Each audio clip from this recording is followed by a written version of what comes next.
সংবাদপত্রে পৃথিবীর বিভিন্ন মিডিয়ায় গৌতম আদানির নাম জলজল করে উঠছে।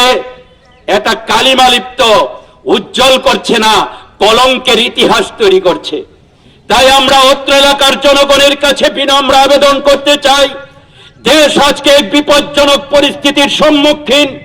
বেকারি, দারিদ্রতায় মূল্য বৃদ্ধি, নামিশ্বাস উঠতে শুরু করেছে। সংখ্যালঘুরা আমাদের দেশে আক্রান্ত। পাশের দেশ বাংলাদেশেও মৌলবাদীরা তৎপর। বাংলাদেশেও সংখ্যালঘু হিন্দুরা, সংখ্যালঘু অন্যান্য অংশের মানুষ আক্রান্ত। লাল ঝান্ডা তার তীব্র প্রতিবাদ জানাচ্ছে। বাংলাদেশেও লাল ঝান্ডা প্রতিবাদ জানাচ্ছে।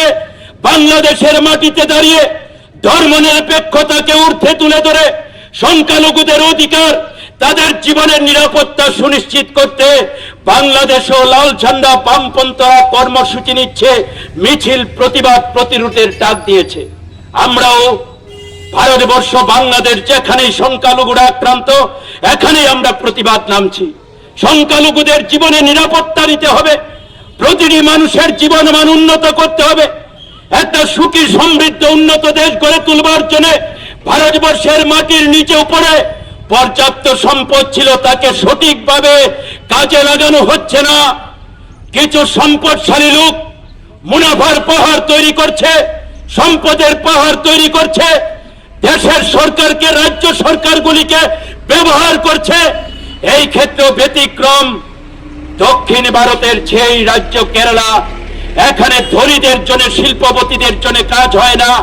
এখানে শ্রমজীবী মানুষ, সাধারণ আমজনতার স্বার্থে কাজ হয়।